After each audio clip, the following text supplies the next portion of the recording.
Hi, everyone, and welcome to StudioJake. I, of course, am your host, Jacob Airy. Thank you for joining me on my vidcast, where I talk about all things pop culture, from anime to film to comic books to television.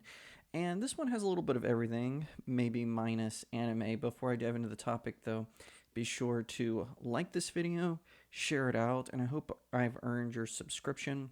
I am trying to get to 1,000 subscribers by the end of the year, so please help me out with that. I'm way over halfway, and it's only thanks to folks like you who watch my content, who listen in, that I'm able to do stuff like this. So please subscribe and tell your friends to subscribe. So, what am I talking about today? Well, I actually want to talk about the trailer for The Marvels. So, a little bit of backstory. Brie Larson, of course, was tapped to play Captain Marvel in her title film, Captain Marvel, which was released in between Avengers Infinity War and Avengers Endgame. And the movie did really good at the box office. There's no denying that. And that was because Marvel tried to bill it as you have to watch it to know what happens in Endgame, which was a total lie. You don't. Same with Ant-Man and the Wasp. You didn't need to watch that film to know what happened in between, the two Avengers movies. Personally, I don't think they should have released Ant-Man and the Wasp or Captain Marvel in between. I think they should have just done Avengers Infinity War, and I think they should have just done Avengers Endgame, and they certainly should not have started promoting Spider-Man Far From Home before Endgame was released. So I just think that was really dumb of Marvel Studios and Disney broadly. So Brie Larson plays Monica Rambeau. It takes place in the 90s. They retconned a whole lot in this. For instance, Nick Fury always would make the statement, "Last time I trusted someone, I lost an eye." He says this in, I believe, Captain America: Winter Soldier, and then in Captain Marvel, he lost his eye in the dumbest way possible. It was really stupid, and I kind of was not as harsh on it as a lot of other reviewers. I still kind of had hope that Marvel would, because I was excited for Endgame. I was kind of thinking that Marvel would still be better.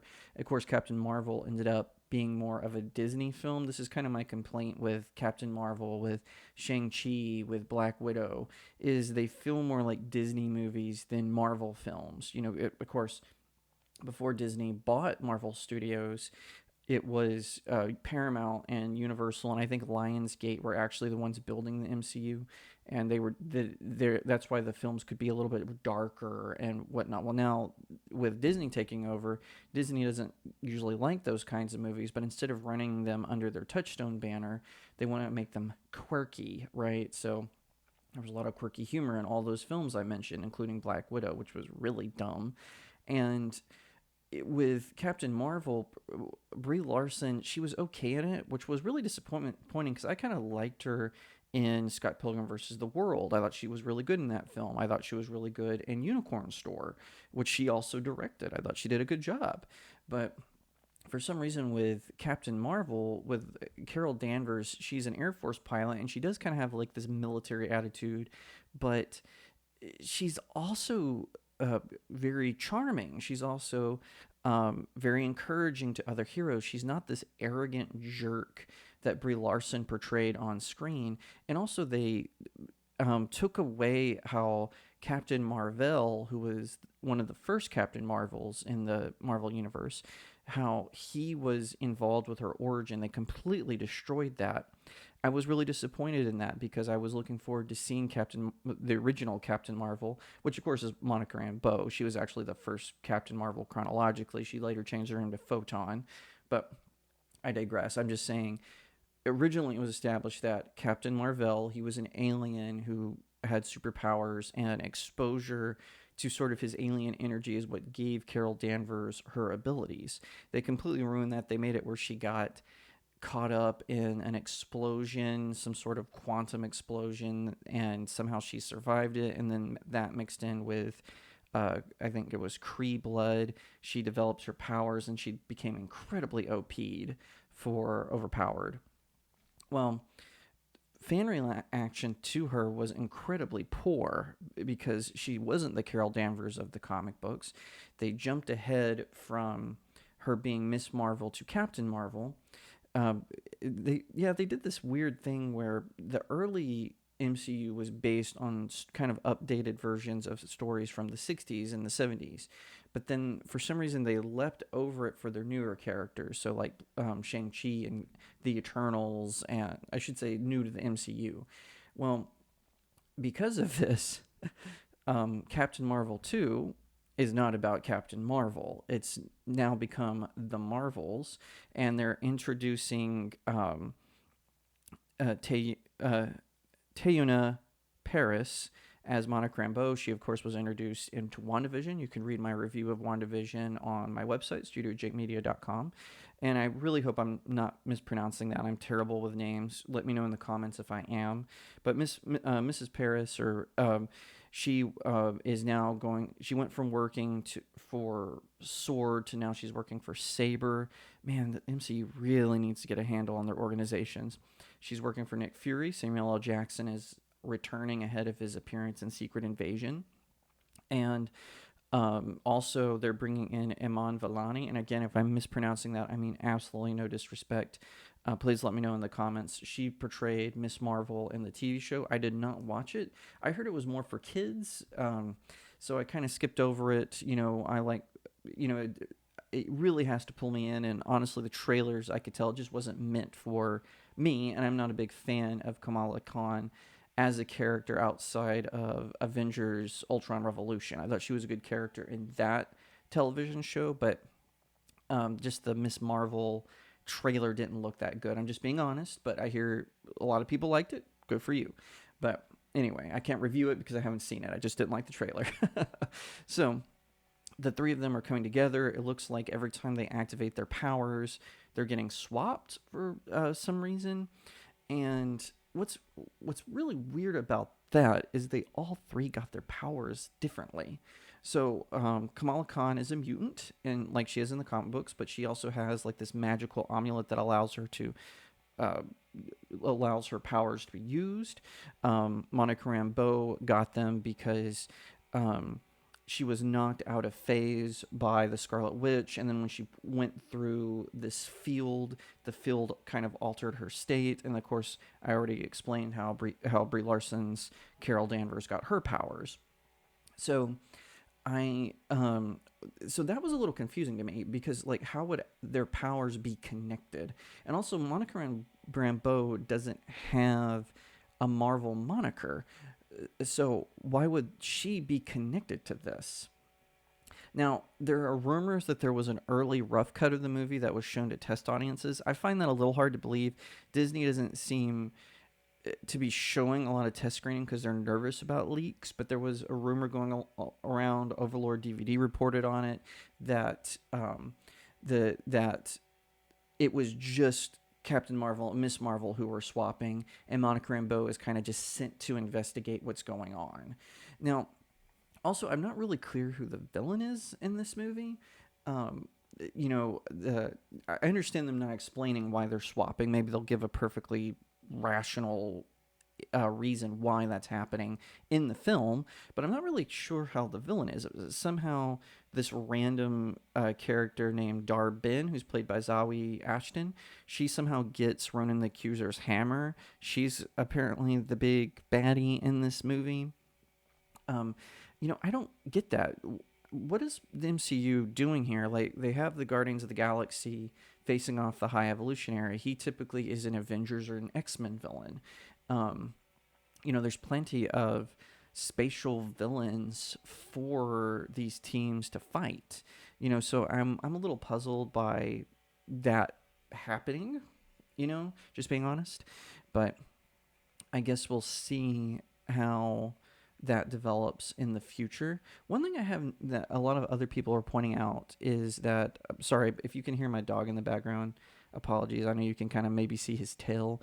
There's some construction going on in my neighborhood, so that's kind of unsettling him. So he's huffing and moving around instead of just, laying down like he usually does. But anyway, some people have noticed this weird thing with Brie Larson where before, especially around the time of Captain Marvel and A Wrinkle in Time, she was. I'm trying to word this very delicately.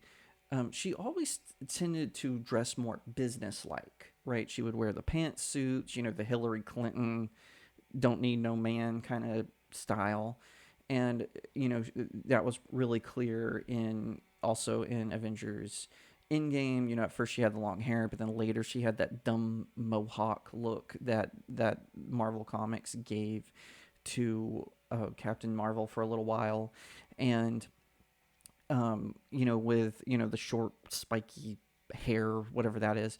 But people have been pointing out that in this movie, like, the costume is a little bit more form fitting. It's not inappropriate in any way. I still don't think it's for the male gaze. Like she always accuses. But it's definitely a little weird that there was this shift in the fashion tone of this trailer versus Captain Marvel. Now, I hear that there's some behind the scenes drama that Brie Larson and Teyonah Parris didn't get along because Brie Larson wanted this to be another solo Captain Marvel film. She wanted her trilogy, like what Iron Man got, like what Captain America got, like what Spider-Man got, so on and so forth. She wanted her trilogy. But now it's the Marvels. And it is because of her very annoying reaction to the fans, her whole attitude toward her cast members in interviews. You could see in the one where she's being interviewed with Chris Hemsworth and Don Cheadle, they clearly don't like her. Same with Jeremy Renner. He keeps looking away from her, like, every time she would talk. And then for a while, they tried to put her with Scarlett Johansson. That didn't go well either. She just came off as incredibly unlikable. And then someone told her to start a YouTube channel where she became even worse, like she became even more insufferable somehow in that YouTube channel. So I'm really curious about this. She's definitely, since Unicorn Store, has developed sort of this prima donna attitude that I'm the best and I know it. And people are going to say, oh, but what about actors who do it? I make fun of all celebrities who do this, so that charge against me is ridiculous. I constantly make fun of Jared Leto for his lack of acting abilities. I constantly make fun of Matt Damon and Ben Affleck for being buddies with Harvey Weinstein. I do that all the time, so don't even go there with me. But I do think it's interesting that this movie is not going the way they planned. It was Nia DaCosta is directing it. She also co-wrote it with like 3 other people. So I just don't see how Phase 5 of the MCU is going to bring fans back. Definitely there's been talk that Marvel is going to pull back a little bit, that they're going to focus on quality over quantity. I certainly hope that's the case because I would love to see that Marvel magic come back. I don't have superhero burnout like a lot of people do. I do have the superhero burnout. I don't know if Disney will ever be able to recover what they lost when they shifted the tone of the Marvel Cinematic Universe. I don't think this is going to go the way they want it to, but I could be wrong. Maybe the Marvels will be this huge blockbuster film, but just no one is talking about it. A poster and a trailer has been released for it. It's been teased for years now, and there's just no hype around it like what you saw with Spider-Man No Way Home or Captain America Winter Soldier. Even with the Black Widow film, there was some hype around it because guys like me have been asking for it since Iron Man 2, right? We wanted it part of Phase 1, not Phase 4, and it's just ridiculous that Marvel took so long to make that film. A lot of people blame Ike Perlmutter for that, who's the former CEO of Marvel Entertainment. He handled the comic book side mainly. I don't believe that. It seems like most of the quotes that people bring up from him are someone else said he said this. If there's no like evidence of it or whatever, it just seems like he probably is a jerk, based on other decisions he made. I mean, he let the woke walk in to Marvel Comics. He certainly did nothing to stop that. If and a lot of people say, oh, well, that was because of Kevin Feige. And I'm like, no, Ike was in charge of Marvel Comics. He's in charge of Marvel Entertainment. He had some culpability as the leader. I know people are saying that about James Gunn. how, oh, well, James Gunn didn't do this or didn't make that decision. He's the co-CEO of DC Films. He is culpable. If he's not doing it, then that makes him a bad leader. If he's the one not making his decisions, that means he is doing a bad job because he can't control his own studio. And if he is making these decisions, then he's making a lot of bad ones. And the same thing is happening with Marvel Studios. Hopefully, the rumors that Bob Iger basically told Kevin Feige to get his act together to get back to making, quality over quantity is true. I don't know if this will be true for the Marvels because this kind of started before Iger came back, which seems to me Iger is not doing a good job coming back. It's so funny. Iger brought in all of the politically correct nonsense and ramped it up to 11. Bob Chapek tried to change it but got held hostage. And then they ousted him and brought Bob Iger back thinking he would fix it. And to me, it's not looking like he is going to fix it. I think Disney needs new blood. I think they need better blood to run everything from Disney to Touchstone to 20th Century Studios to Lucasfilm, certainly Pixar. That there's no reason that Pixar should have done as poorly as they did, and quite frankly, same with Marvel Studios. But we'll have to wait and see. Who knows? Maybe the Marvels will be a hit. I just am not optimistic about it. Thank you so much for watching this video. I hope that you'll give it a thumbs up, that you'll leave me a comment and tell me what you think, that you'll share it out with your friends, and of course, consider subscribing to Studio Jake. I cover all kinds of nerd and pop culture topics, including film, television, anime, comic books, and so much more. I hope that you'll also head over to my main website, StudioJakeMedia.com, where I have even more news, views, and commentary. Also, if you'd like to support the channel, head over to my locals page. That's studiojakemedia.locals.com. It's the best way to support me. I'm trying to build a little community there. I have exclusive reviews and articles, so definitely head over there and check it out. And I'll see you next time right here on Studio Jake.